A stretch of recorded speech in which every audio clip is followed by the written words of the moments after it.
Hello students, आज हम discuss करेंगे सेट का। सो जो टाइप्स पढ़ा रहा था आपको, types of set. Type of set मैंने बताया था आपको empty set, finite set, infinite set. मैंने यहाँ तक डिस्कस किया था।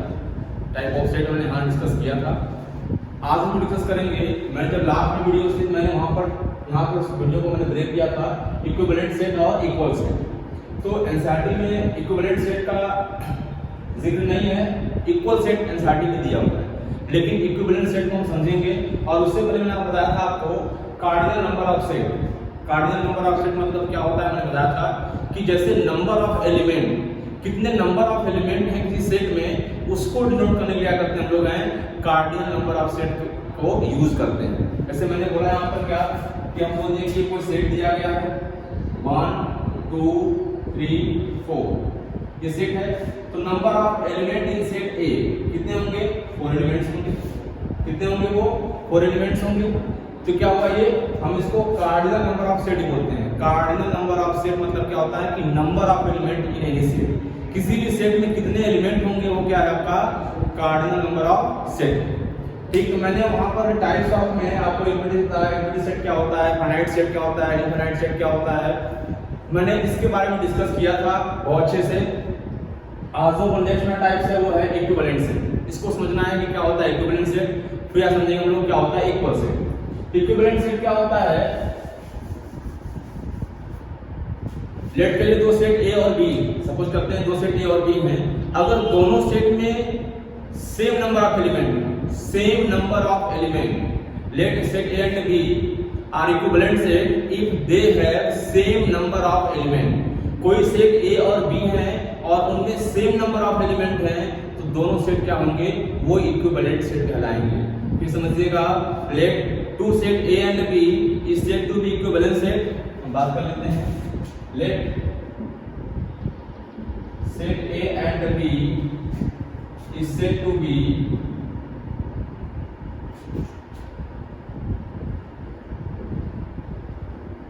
equivalent set if they have same number of elements. Let to set A and B is said to be an equivalent set if they have same number of elements. अगर उनके पास क्या हो, same number of element, जितने element set ए में हो उतने element कितने हो सेट बी में हो। एलिमेंट सेम की बात मैं कर रहा हूं, same number of elements, same number of elements. जैसे मैं बोला यहां पर क्या कि set A is equal to हो गया A B C D, set B is equal to क्या हो गया 1 2 3 4, दो सेट्स यहां पर हैं। तो number of element in set A कितने देखिए 4, number of elements in B कितने देखिए कितने हैं 4। ये क्या हो गया, तो सेट ए और बी क्या हो गया यहां पर इक्विवेलेंट सेट हो गए। क्या हो गए ये इक्विवेलेंट सेट हो गए, यानी किसी भी दो सेट्स में अगर नंबर ऑफ एलिमेंट सेम है, नंबर ऑफ एलिमेंट सेम है, इक्वल है, तो क्या बोल देंगे उनको हम लोग इक्विवेलेंट सेट हम लोग उनको बोलेंगे। क्या बोलेंगे, इक्विवेलेंट सेट बोलेंगे अगर किसी भी दो सेट में नंबर ऑफ एलिमेंट सेम हो तो। ठीक, तो ये रहा इक्विवेलेंट सेट। अब नेक्स्ट टाइप देखते हैं, जो लास्ट टाइप है आज वो आपका है इक्वल सेट। क्या देखते हैं हम लोग हैं इक्वल सेट, इसका भी शॉर्ट ले सकते हैं। चलिए स्टार्ट करते हैं equal set.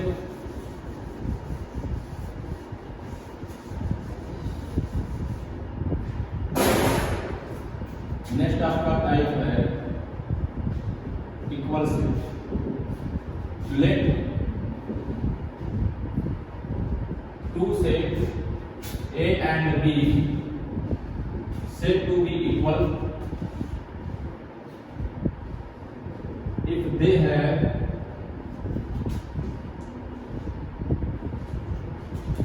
have same element, exactly if they have exactly same element, if they have exactly same element. Let two set A and B said to be equal set, said to be equal if they have exactly same elements. कोई दो set हैं, ठीक है, कोई दो set हैं जिसमें क्या है कि they have exactly same element. अब मैंने यहां बात नहीं किया नंबर ऑफ एलिमेंट का, मैंने बोला है एग्जैक्टली सेम एलिमेंट, यानी कहने का मतलब ये होगा कि जो एलिमेंट ए सेट में होगा वही एलिमेंट सेट बी में होना चाहिए, जो एलिमेंट सेट ए में होंगे वही भी एलिमेंट क्या सेट बी में होना चाहिए, यानी कि दे है वो दोनों के पास क्या होना चाहिए सेम एलिमेंट होना चाहिए, not same number of element. मैं एग्जांपल सुना रहा हूं, यहां पर मैंने क्या कि मैंने बोला ए बी सी डी, मैंने एक सेट लिया, कितना हो गया ये 1 2 3 4। इस कंडीशन में क्या है कि एलिमेंट सेम नहीं है लेकिन नंबर ऑफ एलिमेंट सेम है, तो यहां पर सेट और सेट भी क्या है इक्विवेलेंट सेट है, इक्वल सेट नहीं है। लेकिन मैंने क्या बोलता है यहां पर, मैं बोलता कि यहां पर होता ए बी सी डी। अब देखिए जो एलिमेंट इसमें है वही एलिमेंट इसमें भी है, यानी एग्जैक्टली सेम एलिमेंट है, दोनों में क्या है एग्जैक्टली सेम एलिमेंट है। तो क्या बोलेंगे कि a इज इक्वल टू क्या हो गया b हो गया, क्या हो गया a is equal to b हो गया। कोई तो सेट है अगर उसमें सेम एग्जैक्टली सेम एलिमेंट है तो क्या हो गया वो आपका इक्वल सेट हो गया। अब जैसे हम बात करें इक्विवेलेंट का, इक्विवेलेंट में क्या होगा इसमें यहां पे देखिए यहां पर अगर हम बात करें क्या a और b इक्विवेलेंट है, राइट इक्विवेलेंट है, क्योंकि इक्विवेलेंट में ये कंडीशन नहीं थी कि सेम एलिमेंट हो, उसमें कंडीशन ये थी कि सेम नंबर ऑफ एलिमेंट हो, जितने एलिमेंट सेट a में उतने एलिमेंट सेट b में। अगर सेम नंबर ऑफ एलिमेंट होंगे तो बोलेंगे कि इक्विवेलेंट सेट है, और अगर सेम एलिमेंट होंगे तो क्या बोलेंगे इक्वल सेट है। तो इससे बात कंफर्म होती है क्या कि जो आपका इक्वल सेट है, जो आपका इक्वल सेट है वो इक्विवेलेंट हो सकता है, जो आपका इक्वल सेट है वो इक्विवेलेंट क्या होगा ठीक से क्यों होगा। तो देखिए आप देखा तो सेम देखा तो क्या है सेम नंबर ऑफ एलिमेंट है, 4 एलिमेंट यहां 4 एलिमेंट यहां, जो उस कंडीशन थी जो इक्विवेलेंट सेट की कंडीशन थी कि हमको सेम नंबर ऑफ एलिमेंट चाहिए, देखिए वो कंडीशन यहां फॉलो हो रही है और इक्वल सेट भी है, यानी हम कहते हैं कि इक्वल सेट क्या होगा इक्विवेलेंट सेट होगा। लेकिन इक्विवेलेंट सेट भी इक्वल होगा ये हम नहीं कह सकते, ये जरूरी नहीं है, लेकिन अगर कोई सेट इक्वल है तो इक्विवेलेंट होगा। ठीक, आपको यहां से कॉन्सेप्ट समझ में आ रहा होगा इक्वल सेट क्या है और इक्विवेलेंट सेट क्या है, और दोनों में क्या डिफरेंसेस है, दोनों में क्या सिमिलरिटीज है। तो इक्वल सेट को हम इक्विवेलेंट सेट कहेंगे, लेकिन इक्विवेलेंट सेट को हम इक्वल सेट कहें ये जरूरी नहीं, ठीक ना। तो ये आपको समझ आया होगा इक्वल सेट क्या होता है और इक्विवेलेंट सेट क्या होता है। ठीक, तो चलिए अब आगे प्रोसीड करते हैं हम लोग हैं, ये टाइप्स ऑफ सेट्स हैं जो यहां फिनिश हुए। ठीक, अब नेक्स्ट टॉपिक देखते हैं, जो टॉपिक मेरा है इसका सबसेट का, एक न्यू टॉपिक है जो क्या स्टार्ट करना सबसेट है। अब इस यहाँ पे जो बताया आपको मैंने जितने भी टाइप्स बताए, इस टाइप्स के बहुत सारे क्वेश्चंस आपके बुक्स में होंगे, उनको सॉल्व करिएगा, ठीक ना। आइए अब न्यू टॉपिक स्टार्ट करते हैं। इसी टॉपिक नहीं है सबसेट, समझते हैं क्या होता है, जो बहुत इंपॉर्टेंट है, जो फर्दर आगे टॉपिक्स को बहुत क्लियर करेगा सबसेट। अगर सबसेट क्लियर नहीं होगा तो आगे टॉपिक्स हैं आपके लिए क्या हो जाएंगे वो पर डिफिकल्ट होंगे।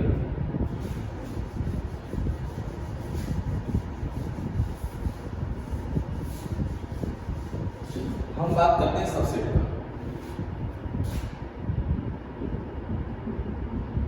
सबसेट देखिए इसका नाम है सबसेट। अगर हम थोड़ा सा इसको सेपरेट करें तो क्या लिखेंगे सब प्लस सेट लिखेंगे। सब मतलब जानते हैं क्या कुछ पार्ट, किसी चीज का कुछ पार्ट होता है, ठीक ना। सब अगर सब मतलब क्या, अगर सब के निकाले मीनिंग तो क्या होगा समथिंग क्या बोलते हैं पार्ट बोलते हैं, कुछ भाग, किसी चीज का कुछ भाग उसे बोलते हैं सब। ये क्या है सब सेट लिखा गया, सब सेट यानी सेट का कुछ पार्ट। अगर हम मीन निकालेंगे तो क्या मिलेगा, सेट के कुछ पार्ट है, कुछ भाग है, कुछ उनको डिफरेंट कुछ पार्ट्स मिलेंगे आपको। सब आप सब की मीनिंग समझते ही हो, बहुत जगह इंग्लिश में सब वर्ड का यूज होता है, किसी पार्टीशन करने के लिए, किसी को पार्ट दिखाने के लिए किसका पार्ट है तो क्या उसको सब का यूज करते हैं। तो क्या होगा हो गया ये कि ये पार्ट हो गया सब। देखिए सब सेट मतलब सेट का कुछ पार्ट, ये तो हुआ मीनिंग ऑफ सबसेट कि सबसेट की मीनिंग क्या होगा, उस मीनिंग से ही आप समझ सकते हो कि क्या हम बताने वाले आपको हैं सबसेट। और सबसेट बहुत ही इंपॉर्टेंट टॉपिक है, क्योंकि इसको पढ़ने के बाद हम लोग फर्दर जो भी टॉपिक पढ़ेंगे वो बहुत अच्छे से क्लियर होगा, क्योंकि वो कहीं ना कहीं देखा जाए जो आपकी नेक्स्ट टॉपिक होगी वो कहीं ना कहीं इस पर डिपेंड होगी सबसेट पे। जब तक सबसेट क्लियर नहीं होगा शायद ही हम आगे टॉपिक क्लियर कर पाएंगे। ठीक, बहुत ध्यान समझिएगा, बहुत इजी भी है। ठीक, देखिए सबसेट क्या होता है। अगर हम सबसे दो सेट की बात करें, जैसे हमने बोला यहाँ पर दो सेट लिया मैंने, यहाँ पर एक लिया ए बी सी, मैंने एक सेट लिया बी, इसमें लिखा मैंने ए बी। आप देख रहे होंगे इसमें 3 एलिमेंट, इसमें 2 एलिमेंट दिखाई दे रहा है। तो ऐसा लग रहा है कि सर ये बी ना, सर बी के पास ए के दो एलिमेंट है, यानी कि बी के पास क्या है कि ए के कुछ पार्ट हैं, यानी जो सेट ए है ना, जो सेट ए है उस सेट ए के कुछ एलिमेंट ऐसे हैं जो बी में हैं, यानी कि बी जो है वो कुछ पार्ट है किसका, ए का। क्योंकि देखा जाए तो ए और बी इसमें भी और ए इसमें, और सी इसमें नहीं, कुछ पार्ट तो है, यानी कि बी के कुछ एलिमेंट ए के तो है ना, तो सब सेट यानी कुछ पार्ट है सेट का। तो यार आपको अगर इसको हम डिफाइन करें, लेट करने की लेट टू सेट करते हैं क्या, ए set A is said to be subset of set B if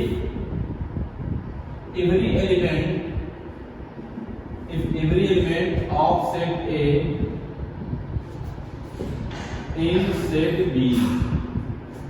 in set B मैंने बोला कि ये set A is said to be subset of set B if every element of set A in set B। चलिए थोड़ा सा इसको definition according लिख लेते हैं, यहाँ पर है, यहाँ पे B कर लेते हैं और यहाँ पे कर लेते हैं कि हम लोग ABC कर लेते हैं, क्या कर लेते हैं, ABC कर लेते हैं। चलिए तो अब क्या लिख रहे हैं यहाँ पर है कि B में क्या है, ABC तीन एलिमेंट यहाँ पर है, और A में क्या है, AB एलिमेंट है। मैंने क्या किया, मैंने इस डिफरेंशियल अकॉर्डिंग फॉर्मूला चेंज कर लिया, ठीक ना। तो क्या हुआ देखा जाए यहाँ पर कि अगर हम देखें तो B के कुछ एलिमेंट कहाँ दिखाई दे रहे हैं आपको, A दिखाई दे रहे हैं। B कुछ एलिमेंट कहाँ दिखाई दे रहे हैं आपको, A में शो हो रहे हैं। इसका मतलब क्या है कि A क्या है, कुछ न कुछ पार्ट है किसका, सेट B का। जो A क्या है वो B का कुछ न कुछ पार्ट है सेट A का।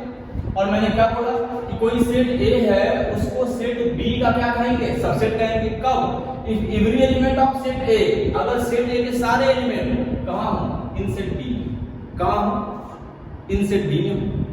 अगर A के सारे एलिमेंट सेट B में हैं तो क्या बोलेंगे कि A क्या है, B का सबसेट है। देखिए ना, कुछ पार्ट तो है। अगर मैं बोलूं कि देखिए यहां पर A में कितने एलिमेंट हैं, AB, B में कितने एलिमेंट हैं, ABC, तो B के कुछ एलिमेंट किसमें है, AB में है। B कुछ एलिमेंट किसमें है, देखिए B कुछ एलिमेंट AB किसमें है, A में है। तो क्या होगा कि देखा जाए तो अगर सपोज करें यहां पर तो क्या देखिए A के सारे एलिमेंट A और B कहां दिखाई दे रहे हैं आपको, है सेट B में दिखाई दे रहे हैं। और डेफिनेशन क्या कहता है कि किसी भी सेट को किसी सेट का सबसेट तब कहेंगे जब उसके सारे एलिमेंट उससे दूसरे सेट में क्या हो, प्रेजेंट। तो देखिए यहाँ पर A क्या है, A के सारे एलिमेंट क्या हैं, सेट B में तो हैं। और मैंने क्या कहा था, सब सेट मतलब कुछ पार्ट, किसी सेट का कुछ पार्ट। देखिए अगर देखा तो वाकई में जो A है ना, इस सेट B का कुछ पार्ट यहाँ पर कंटेन कर रखा है। देखिए यहाँ पर तीन एलिमेंट है A और B C, और इसमें दो एलिमेंट A भी है। तो देखें तो A और B सेट B में भी है। इसका मतलब क्या है कि A के पास कुछ एलिमेंट तो हैं किसके, सेट B के। और एक बात और वही है कि सेट A के सारे एलिमेंट किसमें है, सेट B में। इसका मतलब क्या हो गया, A B का सबसेट हो गया।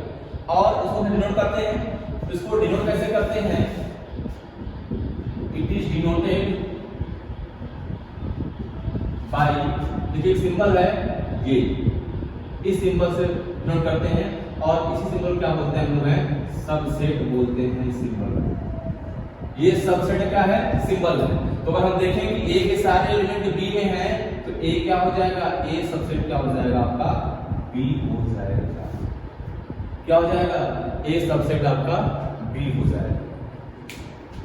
A क्या हो गया, B का सबसेट हो गया। जरूरी नहीं कि हमेशा A B का सबसेट हो, ठीक। मान लीजिए सेट A बड़ा हो गया, B छोटा हो गया, यानी B के सारे एलिमेंट A B में, तो क्या हो जाएगा, B हो जाएगा सबसेट का, ठीक है। लेकिन एक साथ दोनों हो जाए, A B का भी सबसेट हो, B A का सबसेट हो, ये हो सकता है, लेकिन उसकी एक कंडीशन है, A B का भी सबसेट हो और B A का भी सबसेट हो, ये भी पॉसिबल है, लेकिन उसमें एक कंडीशन होगी, ठीक ना।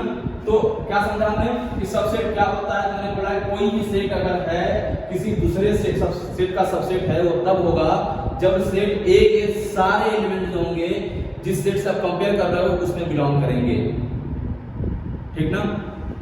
क्या कहलाएगा, फिर वो सबसेट कहलाएगा।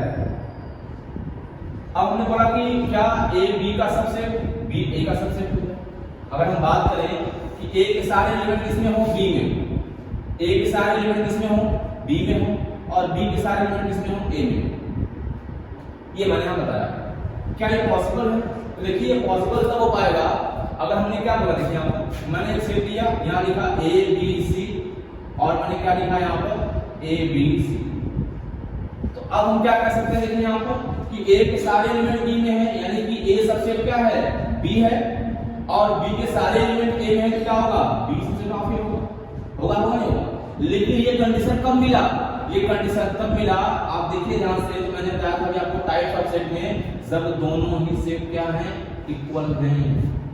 जब दोनों ही सेट क्या हैं, इक्वल हैं। जब दोनों सेट इक्वल हो जा रहे हैं तो फिर हमें क्या है, इस कंडीशन में क्या मिल रहा है कि ए बी का भी सबसेट होगा और बी क्या होगा, ए का भी सबसेट होगा। जब दोनों सेट इक्वल हो जा रहे हैं तो यानी हम ये कह सकते हैं कि ए सबसेट बी है एंड बी सबसेट ए होगा। डबल इंप्लाइज क्या हो जाएगा, ए इज इक्वल टू बी। इसका मतलब क्या होगा सर, अगर देखा जाए यहाँ पर तो क्या है कि अगर ये कंडीशन है तो ये कंडीशन श्योर आनी है, और ये कंडीशन देखिए डबल इंप्लाइज है। ये क्या है, डबल इंप्लाइज मतलब क्या, इसका अगर हम बात करें तो इसको बोलते हैं इफ एंड ओनली इफ। और इफ एंड ओनली इफ को हम लोग शॉर्ट फॉर्म में लिखते हैं आई डबल एफ।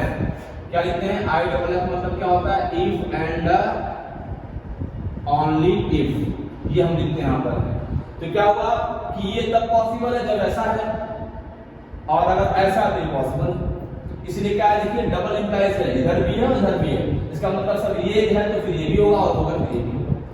तो क्या हुआ, ए बी का भी सबसेट है, बी ए का भी सबसेट है। ये तब पॉसिबल हुआ जब क्या हुआ यहाँ पर कि दोनों सेट ए और बी के आपस में इक्वल। जब सेट ए और बी आपस में इक्वल हैं तो फिर क्या होगा, ए बी का सबसेट होगा, और फिर क्या होगा, ए बी का सबसेट होगा, और बी क्या होगा, ए का सबसेट होगा। ठीक। अगर आपको वीडियो मेरी पसंद आ रही है तो प्लीज लाइक और सब्सक्राइब करना ना भूलें। और आपको अगर वीडियो हम लोग अपलोड कर देते हैं, आपको मिलता है नोटिफिकेशन कि कैसे वीडियो आएगा, तो आप उस पे जो बेल है उसको प्रेस करिए, जिससे आपको हमारी नोटिफिकेशन तुरंत मिल जाएगी कि मेरा क्लास आपके पास, आपके क्लास होगा प्रोवाइड हो जाएगा। ऐसे क्या होगा कि आप सब्सक्राइब छोड़ देते हो तो क्या होता है कि मेरी क्लास अपलोड होती है, आपको इन्फॉर्म नहीं था कि वीडियो आई भी नहीं आई। जब आप बेल पे अपना प्रेस कर दोगे तो क्या होगा, जैसे ही मेरा वीडियो अपलोड होगा आपके पास उसका नोटिफिकेशन तुरंत पहुंच जाएगा। तो आज के इतना ही, कल फिर मिलेंगे, तब तक के थैंक यू, बाय।